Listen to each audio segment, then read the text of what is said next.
I thought computers were supposed to last 7 to 10 years.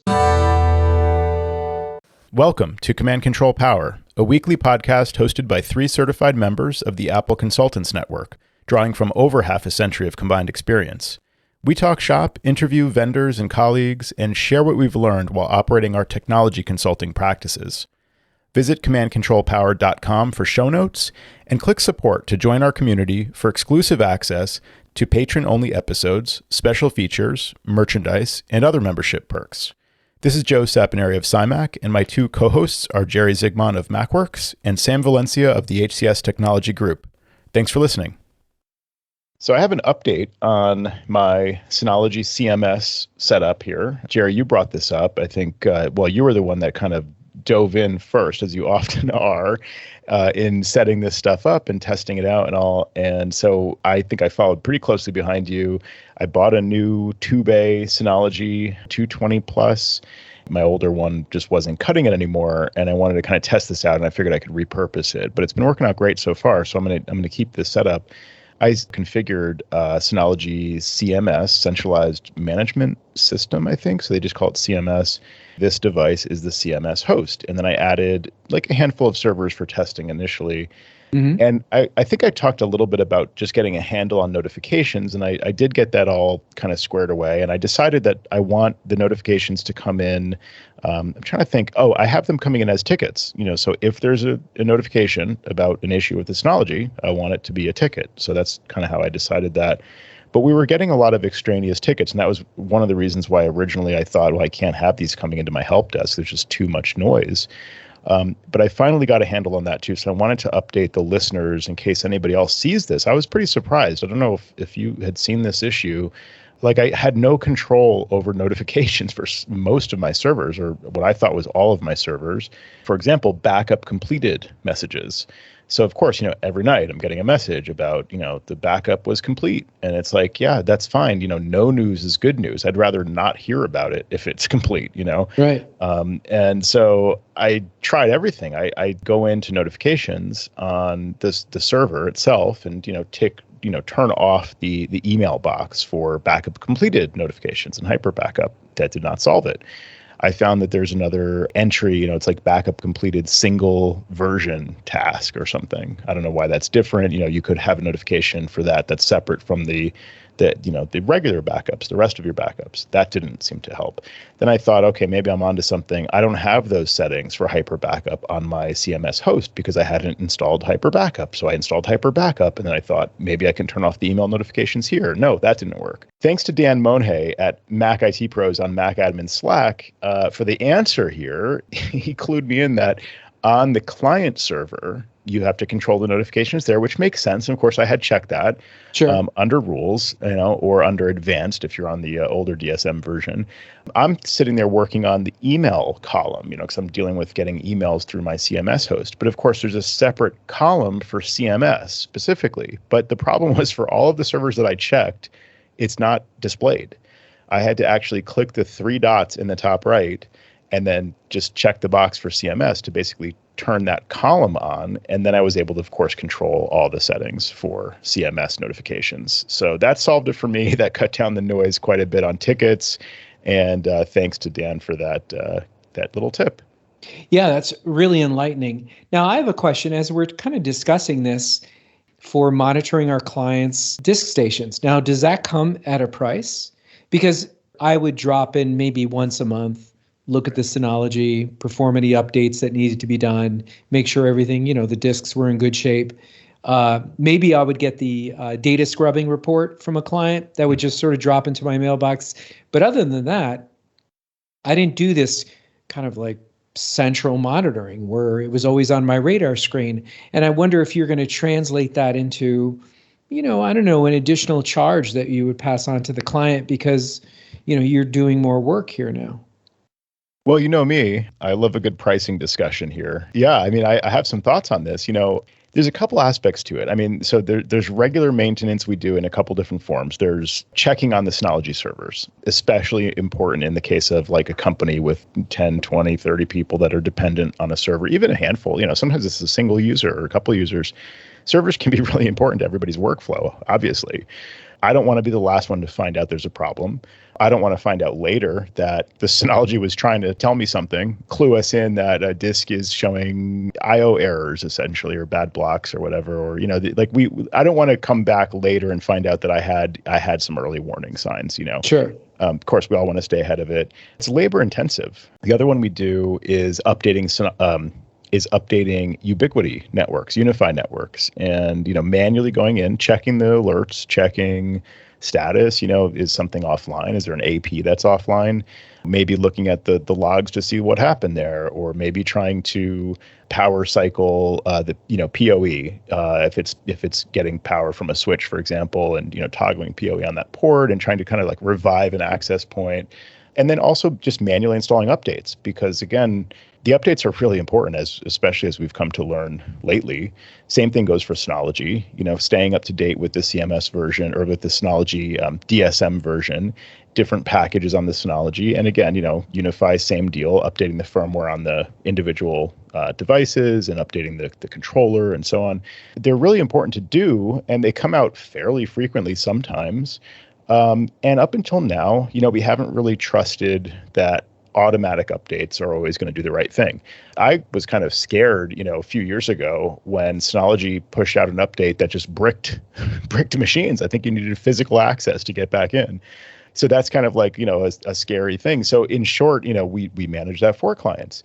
Up until now, we have been getting some emails for alerts. Like we actually had the email service configured on the Synologies to send from the individual units to us. The only reason we kind of started to visit this Synology CMS option, which I think is actually a much better solution, is because it's basically necessary. I mean, you no longer have the push email service from Synology, as we talked about on the show, kind of relaying those notifications to you. You actually have to configure email, services on the individual Synologies. And we didn't want to do that because they could stop working, or we could need to change something, or I just didn't want credentials everywhere, or authorized sending on all these various devices. So I wanted a centralized solution, and that's Synology CMS. So we basically have the same kind of notifications in our case, and we just have to deal with them on a regular basis, not only responding to notifications, but also just doing that regular maintenance, like you mentioned, on a monthly basis. So in the case of our monthly service clients, we have an add-on for network maintenance, where we charge, depending on the size of the network, some, let's say, portion of our, you could think of it as like maybe it's like a quarter hour around that amount per month. On any individual month, you don't necessarily need to spend a whole lot of time, but you do have to connect and go through that checklist. And so I'd rather have a client basically pay on a monthly basis for that ongoing service. And I get to do it kind of on a regular basis where it doesn't have to be scheduled and negotiated. Well, it has to be scheduled if there's going to be network downtime, but it doesn't have to be renegotiated every month. Like, oh, there's updates this month, or, oh, there's, we probably should look at this. We haven't seen it in a few months. So we have a regular service where clients just pay every month, and we do it basically on a monthly basis. We don't always do a full maintenance, but we do check the networks, and we do updates when they're needed, and we deal with issues when they're needed. And the issues will sometimes, of course, take extra time, and we'll charge them accordingly. So if we have to go on site to fix something or whatever, that's not necessarily just all included in the monthly charge. What's included is the maintenance and updates. And that's the same for Synology, where if we're managing a client server, we have an option for those monthly service clients to pay for server maintenance, where we check the server on a regular basis. Does that give you enough background to kick it around a little bit? Yeah, well, I didn't assume that you weren't charging for this to begin with, and you were checking the Synology in a different way. I was just curious because now you're creating more noise by turning on the important alerts. You're offering a higher level of service, and you're saying that even though you've sharpened your pencil and you've got a little bit better tools, you're really not adjusting your price at all. Right. I mean, what I should be doing is revisiting this service and basically promoting it to certain clients who are not on board with it, because the fact is, even if they're not paying me monthly, I'm still doing the work. And then if there's work to be done, I'll just create a ticket and say, there's updates and we need to restart it. It's been 60 days or, that kind of thing. So even if they're not paying for it, I'm still checking it. Because again, like, I don't want to be caught empty-handed when a server is down. I want to do the maintenance, whether they want to pay for it or not. I do the quick version if they're not subscribing to that service. And then I'll still charge them when there's legitimate, more substantial work to do. And that hasn't changed that much, but it has caused me to think this through again, like we're doing now. The narrative as we've moved forward in these last couple of years is, I think we've all said it at one time or another, is don't be afraid to charge the client for services. I think one thing that I mentioned before, we were offering a managed service product, which included Adigy, and then we just had a lower priced tier called Alerts. And I had mentioned how much overhead carrying some of these people on alerts was, and clients ignoring the alerts. And I've been very successful. I just wanted to reiterate this again, writing to clients on their alerts renewal and telling them we no longer offer that package anymore, and we strongly urge you to move to our managed service plan, which offers monthly Adigy monitoring and maintenance. It's gone really well. I haven't received any pushback at all. Most clients are glad to sign on, and it's a big jump in cost. So that was going to be my next question. What is that? How do you compare the cost of, like, say, the original entry level Watchman only plan versus the full fledged Adigy plan? Yeah, like 5x per month. Okay, wow. Per month, yeah. Wow. So if it was $10, I'm charging $50 now per month. Right. It's not quite that much. It's actually less than that. But wouldn't a 10x be $100? 10x would be, but I said 5x, didn't I? Oh, you said Joe? 5x? I'm sorry. I guess I'm not tracking. Okay, that's interesting. So 5x multiple, if you sell 2 out of every 5 clients, right, and the rest just drop off, you've still made more money. You've made more money, you're doing less work. That's Sam would, applaud that. That's right. Yeah, more money for less effort. That's what we all want. And also, like, you've filtered your client base, to the less price sensitive clients in that way, by having the starting point be a little bit higher end. By definition, the clients that are more price sensitive are probably not going to sign up at all. Maybe you're streamlining or optimizing your client base in a certain way too. In the client's eyes, from time to time, if I'm talking to someone who's a new potential client, they might say something like, "Can we call you again? Do you have a retainer?" And I always pause for a moment and I want to say, like, yes, we do have a retainer, but we really don't. We urge clients to do something like this. Maybe for a client who's only been on your alerts plan, telling them that that's not available and they still want you to be there for them. Like you said, when they need you, you're supposed to perform or at least be available at a reasonable period. And they might feel like they're part of the roster now. And they might feel that they're going to get not necessarily preferential service, but they're a valued client. Right. That's the interesting part, is like positioning that. You kind of hope that it's implied to a certain degree. Listen, you're handing me cash every month. I'm going to care a little bit more about your stuff, than everybody else's.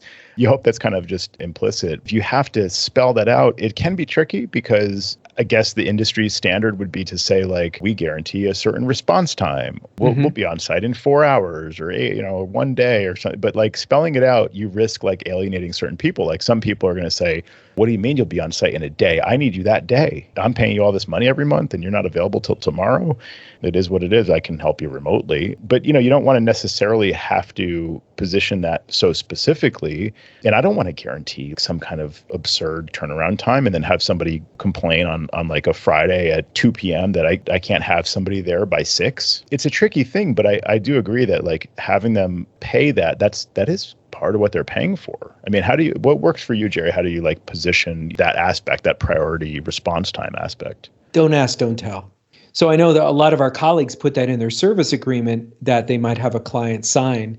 Interestingly, for a lot of residential customers, I don't want to engage them into signing a document like I would with maybe a business client, which might carry just a slightly bigger stick. And, you don't want to get into the muck with them, a finger pointing incident somewhere down the road. So I'm much more leery of that. For the most part, I don't guarantee response time. I just think it's not a good situation for somebody like myself, who's running the show.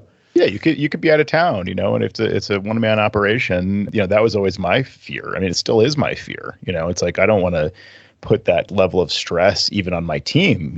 I'm not in town, as everybody knows by now, but my team who is there locally, I don't want to necessarily say like, well, you have to, change your dinner plans. You got to go to a client last minute. So I think like just putting it in as saying priority response time might do it. Probably it helps them understand like that's part of the value, is like they are going to be prioritized. I mean, you're going to make more effort for them probably in practice, just, by definition, because they're paying you on a monthly basis and you want to keep that income coming in, right? But it's vague enough where there's no specific guarantee. Priority response. Yeah, well, like we responded, you emailed us and we emailed you back. Like we emailed you back pretty quickly. Like that's a priority response right there. So maybe just specifying that kind of thing would be good enough. I love what you said there a few minutes ago. Don't be afraid to charge. We're overly sensitive, especially being owners of the company, that like, oh, am I charging too much and trying to comp time? There's clients that we have that are just like one-offs, time and materials. So this client reached out to me through just calling our main number, and the phone number is, of course, handled by Smith.ai. They take the message. I don't know what it's about, but I'm charged for that call. And so I saw that he called in. And again, he's not on any kind of a managed service plan with Adigy with us. It's just time and materials. And so I responded back in an email and saying that I was tied up for the day, but please, if he could send me an email with what concerns him, and maybe we could handle it if it's a quick fix. He starts texting me, which was fine because I let clients do that, texts me to the main number, our main number, and then I receive the image or the text. It's just a Google security alert saying, hey, like security checkup, and he was spooked by that. I wrote him an email probably later that day. I didn't respond right away. Something to the effect like, we never advise clients for security questions on the fly, either via email or through screenshots. It's best for you to set up a remote appointment with us. And, if you're deeply concerned, we can take a look at it, at our normal billable hourly rate. So he calls up again and he wants to speak to me, maybe to discuss that. And of course, I don't pick up any calls. They're all handled by Smith.ai. So I'm charged again, right? So I'm like, I got to deal with this guy and, tell him like, look, schedule an appointment. It's right in our signature. Schedule an appointment. You get all the information. This is what you're going to be billed. This is, pick a time that's convenient for you. At this point, I'm not that motivated to call this guy back because he's seeming like a bit needy and, all of his concerns need to be addressed right away. But he has turned down our parlays to possibly have him pick up managed service with us. And so, again, he's called in twice. I'm thinking like, okay, let me give it a little while. I'm going to call it back. And he calls in again. And again, I'm charged by Smith.ai. But this time he says, never mind, I fixed it. Oh, God. Offline, I'm like blowing my stack. One of the great things that you could do with Smith.ai is you could say all calls from this client go directly to me. So at this point, nice. He's run up a tab and, he's done with my answering service. If it comes into my phone directly, then I'll just decide I'm going to talk to him or just not pick up, that. We get a fair number of those too. People, I guess you could say kicking the tires or, people that legitimately need help and then end up spinning your wheels. I had one today, on Monday, I try to do a lot of like admin stuff. So I have time allocated to like review tickets and, catch up with my email and just the basic everyday kind of running the company kind of things. And one of those things is just like, sometimes I have tickets that are set as like waiting for a response, basically. This was a client who I'd worked with a couple of months ago, I think, at this point. And there's a lot of back and forth. She went out of town and then got food poisoning or had like an issue with her eye or something. There were a few different clients that had different issues. And so that delayed things even further. And like one of the next steps after I talked to her was, you need a backup. You don't have any backup. And I'm sitting here looking at a 10-year-old iMac. You have an iPhone that I forget what the issue was, but she replaced her iPhone, definitely needed to do. But then she had photos that were only on the old iPhone. And so we're like connecting the old iPhone to this really old iMac just to get the photos imported because we didn't want to lose the photos from her old phone. And of course, the iMac, I had no faith in the iMac, as I told her. It's right. 10 years old and there's no backup. And it's like running, an insecure Mac OS version of 10.10 or something. And so, my advice was like, get a backup, got to replace this iMac. So I basically lay this all out. These recommendations alone, I could charge a half hour for probably for looking over, or at least 15 minutes, like looking over all her systems and really analyzing where she's at and recommending specific things that she needs to do to become supportable and secure and reliable, to make sure that she can know that her photos are not going to be lost, data on her iMac's not going to be lost, know that things are secure on a daily basis, allow her new iPhone to sync with her Mac and all these things. We had like over an hour long call that I charged an hour for. After the call, of course, I've got to review all the notes from the call and lay this out with links and whatever. So I do that. She replies, she's dealing with this other issue. This is delayed. That's delayed. She's going to order the drive. And I even gave her instructions, connect the drive. I set it up so that Time Machine sometimes is configured to back up to some old drive that hasn't been connected in 5 years, So Sure. It's like you just remove that destination, and that should basically reset Time Machine so that when she connects the new drive, she can just be prompted. So I even set it up for her to basically be able to get the backup configured on her own. I gave her the instructions, use for backup, et cetera, et cetera. Right. That may be an issue. What do I do here? This and that. I gave her all these instructions. She has the back and forth of traveling and whatnot. Like I set the ticket. I'm not going to worry about this for a week or two, So I just set the date in the future and set it to waiting for client. So it comes back up and it's back on my radar, and I email her to follow up a couple times. And today I followed up, for kind of one last time. She basically says well, I can't afford your hourly rate, so I'm going to try to do this all by myself. Okay, well, good luck. This computer's 10 years old. I don't know how you're going to migrate the data successfully. How'd that iPhone photo import work out? Are you backed up? I have a lot of questions here, but good luck. You're on your own, But the amount of time that it takes sometimes to just follow up with somebody and see it, they end up costing you money, basically, if they don't come through as a billable kind of thing. It's not like I only care about making money.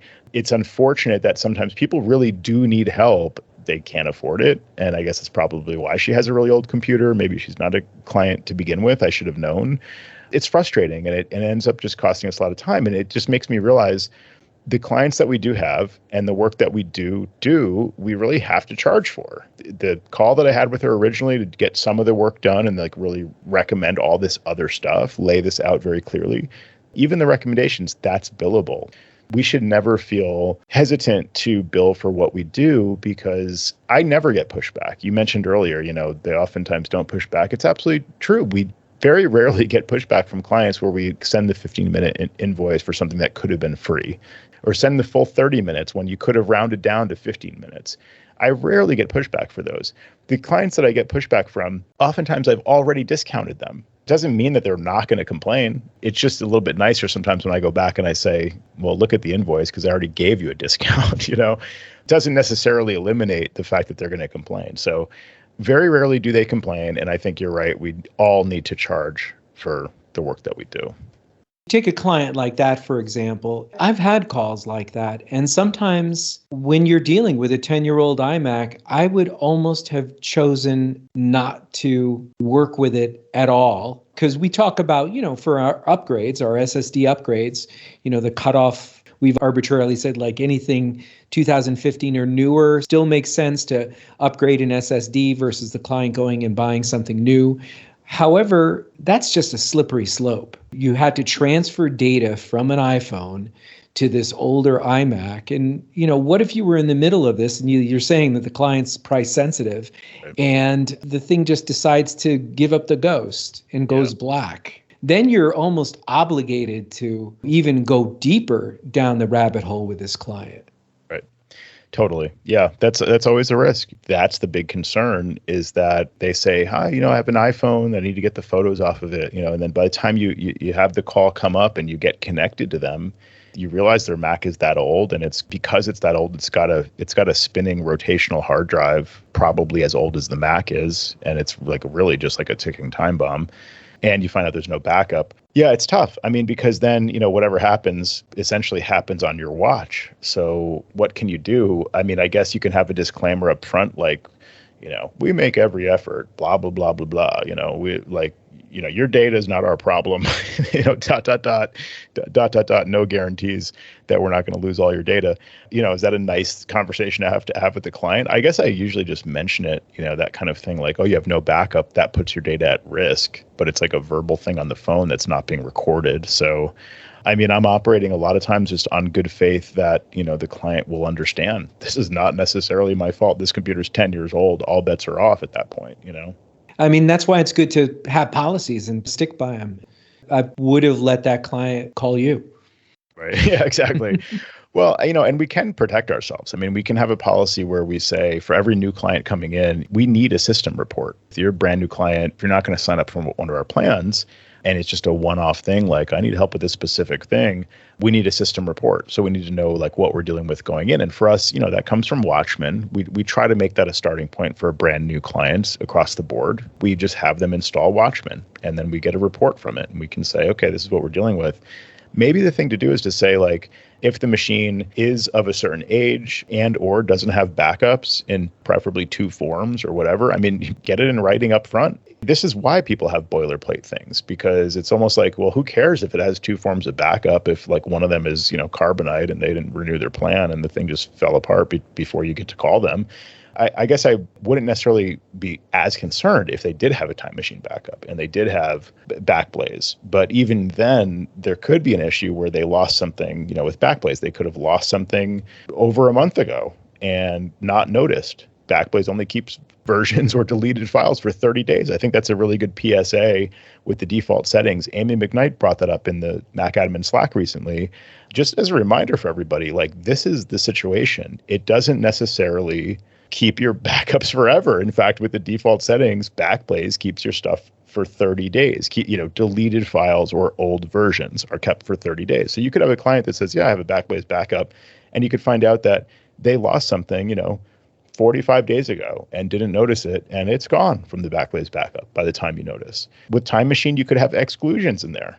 Somebody had the bright idea to go in and exclude the pictures folder because it was so big. It's like, that's their most important data. So yeah, there's a lot of exceptions. I think it's better just to get that kind of sign off from them if you're going to work with something. I like your idea of a policy, though. You could just say blanket policy. We're not going to work on anything older than, whatever age.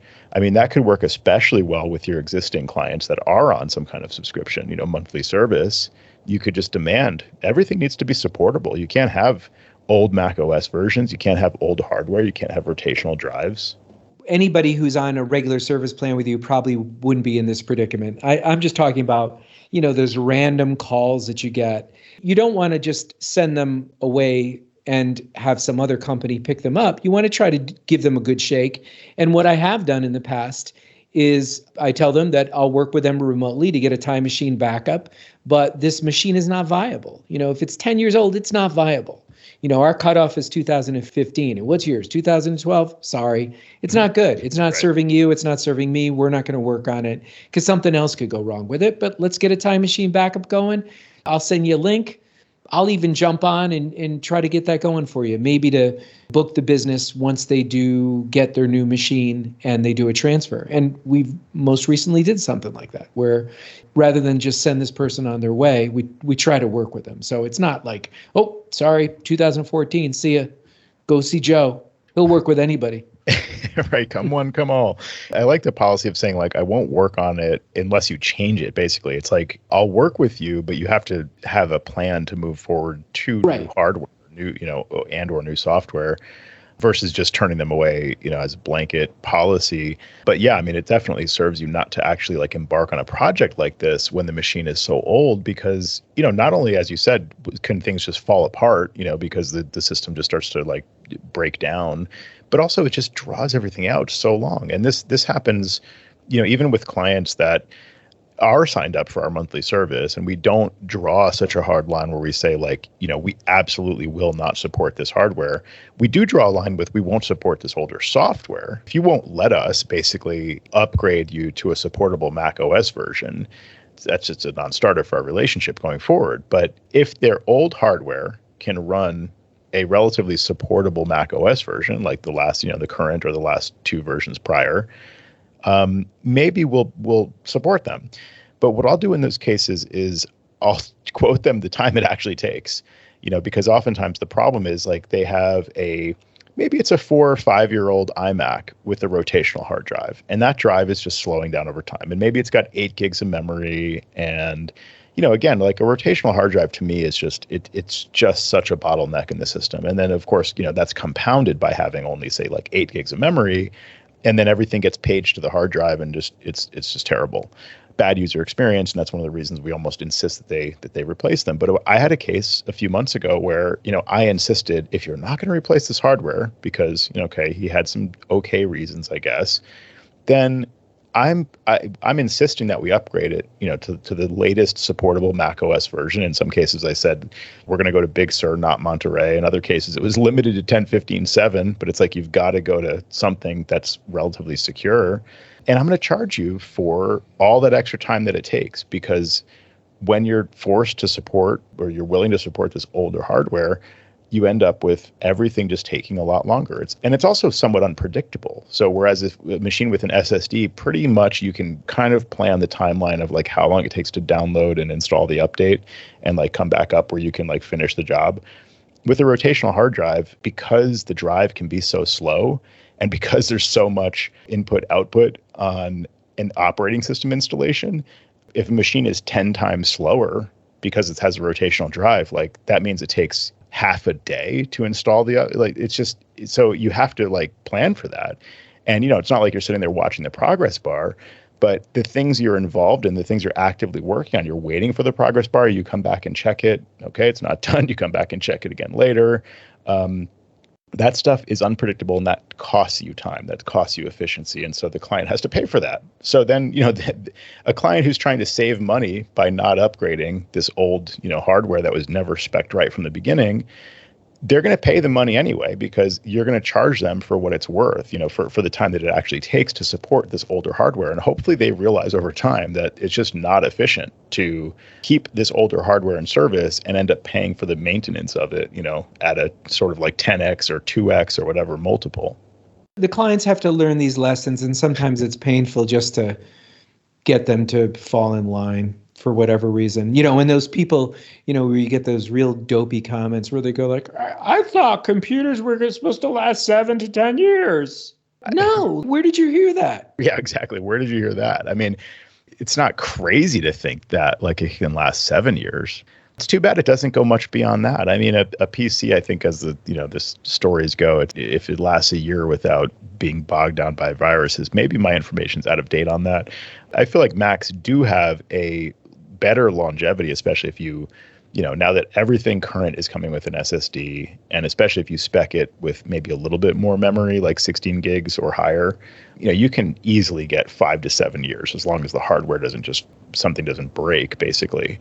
5 to 7 years should be not really a problem. And if you look at the trend, I mean, I'm looking at one particular client. There's a mid-2012 MacBook Pro 13-inch, right?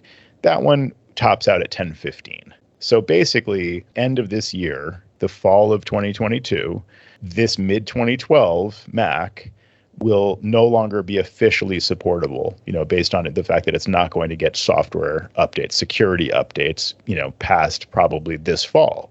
So that's 10 years, basically from the time it was released. Of course, this model might have been sold for a year or two after it was released. In this case, I think it was probably like a year. Sometimes people buy a machine that's like essentially 2 years past when it was released. That's going to affect the longevity too. You may not get the full time because you're coming in late in the cycle, late in the upgrade cycle. Looking at a late 2013 iMac, 1015.7 also. A MacBook Pro mid-2014 Retina model, that can go to Big Sur, 11.6. So you get a little bit longer. Like you probably will be replacing that machine at the end of next year. So that's like, basically 9 years from release, something like that. So, I mean, that's about the maximum in practice, is like if you buy a brand new, very well spec'd machine on more or less the day of release, or say like in the 6 to 12 months after the system is released, you can probably get 8 or 9 years, maybe 10 of official support. That's huge. That's really impressive, but that's also the exception. And for most clients that had a rotational hard drive way back then, in practical terms, probably 7-8 years is the maximum. And so I think that's still pretty darn good when you consider the broader technology industry. People Right. should be happy with that. And, it should not sound at all absurd when they call a professional and we say, time to replace that 10-year-old Mac. Yeah, sometimes I guess people look at it, it's probably not a fair comparison. Well, it certainly isn't, like buying a car.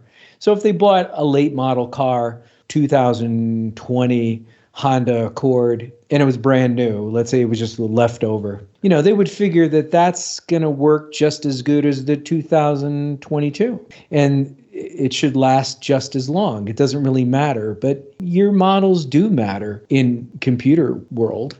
That's a good point. The physical age is one thing. Like with the car, that's probably the most important factor, because it's just like the physical wear and tear. With the computer, the manufacturing date is one thing. The sort of like release date of that model is one thing.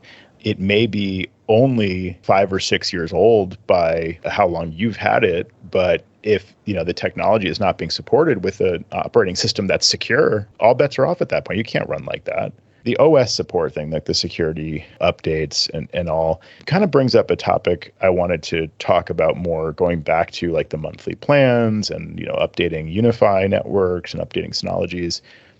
I think staying up to date is the most important thing in security right now. There's just so many 0 days. I mean, there's so much incentive for some hacker somewhere at a higher level, some nation state somewhere, to find a as yet undiscovered bug, not only because it's very valuable, they could sell it, there's glory in it. There's just a lot of reasons why there's a huge incentive to find 0 days. By definition, I think there's just going to be a lot more 0 days, and there have been. I mean, the last 18 months or so, it's really proved that point. There's just always new things coming out where it's a big scramble. It's like, whoa, oh man, this is being actively exploited. The solution is to update to the latest Mac OS version. That used to happen much more rarely, I think. And it just seems like it's happening more and more lately. And, that's not just Mac OS. That's, again, Synology, UniFi, they're all dealing with it.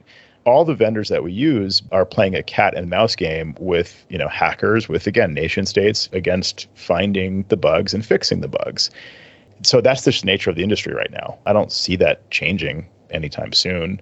It's not really tenable to say, I don't need the new features in the new Mac OS version. I'm just going to stay where I am. And I'm just going to keep using the system until it just doesn't turn on one day. That's not really tenable. Right. I just do my email and go to my bank. Right, exactly. Your bank will not load at a certain point. That's just it. People call you and they're complaining and they're like completely, they have no idea. And then you find out that they're on Sierra. Yeah, exactly. And no version of Safari that's supportable on whatever Mac OS version that you're running, say.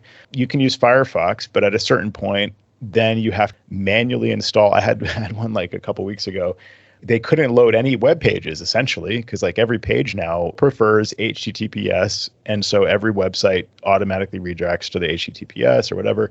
So if your system can't support a secure connection to a website because you don't have the correct root certificates installed because they expired a couple years ago because they had a 10-year lifespan or whatever, and your computer's 12 years old, you can manually find the right certificates to download the new version, even though your OS can't be patched and whatever. There's ways to kind of force this to work, but things stop working. Different sites won't allow you to connect from some crazy old version of Safari or Firefox or whatever.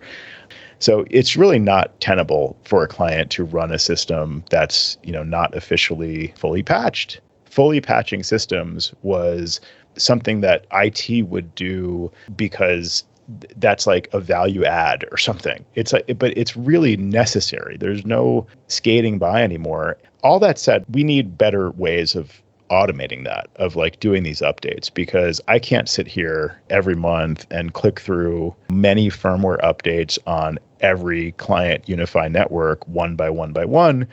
There's auto updates built in. And we've always been a little hesitant to use some of these features because, we're worried that some auto update will happen and the client's network will be kicked offline, or the connection in their office will be kicked offline or whatever. And we'll have to scramble to fix it. But I think the balance has tipped. I think I'm already behind the curve on this, even though, I haven't really heard too many people talking about this.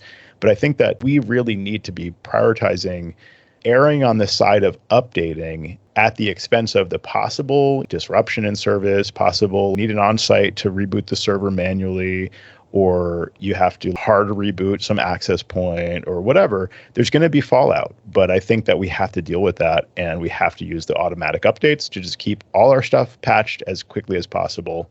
What's your take on that, Jerry? What do you think? Well, this is what I've been telling you and Sam for years. Update and ask questions later. That's right. You have. You really have. I mean, I tend to agree with that. I mean, clients, the pushback we get from clients is, I never install updates. It's like, well, that's a really stupid badge of honor for you to wear, that you never install updates. Or, I hate updates. It's like, well, I'm sorry. There's a lot of things in life that are really annoying. It's like, updates, fine. Okay. You could be without your computer for 30 minutes while you let it update. This is not a big deal, But at the same time, I'm just as guilty as a lot of my clients, where it's hard to find a good time to do that. I'm in the middle of things. I didn't save my, partially entered notes in some, ticket update in some tab somewhere. And, I've got to make sure that Safari is in a clean enough state where I can reboot my machine to install an update. Okay. That just comes with the territory. It's necessary. What I want to do is rework some of my plans to be called maintenance, not updates necessarily, because we were kind of rolling those together. Let the auto updates happen, and I still will check everything on a monthly basis, but it'll be less disruptive to the client because the updates happen in the wee hours. Or I think in the case of UniFi, I think it tries to wait for an access point, say, to not be in use. I'm not really sure if that's the case, but it seems to try to not step on the client's toes generally.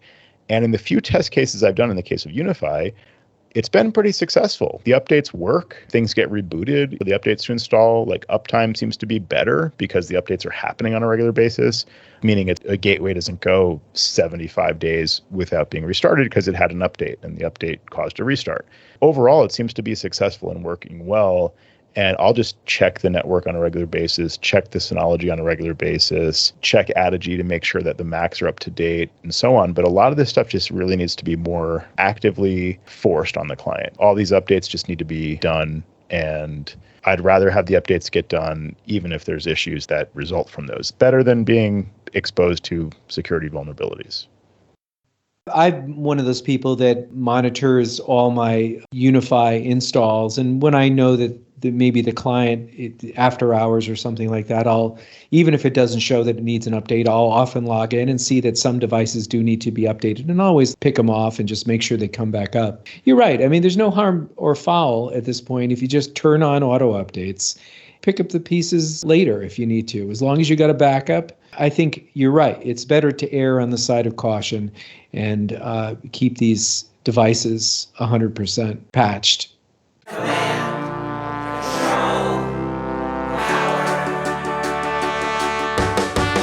Jerry does his voices of customers of all kinds. Am I on the cloud? Joe spins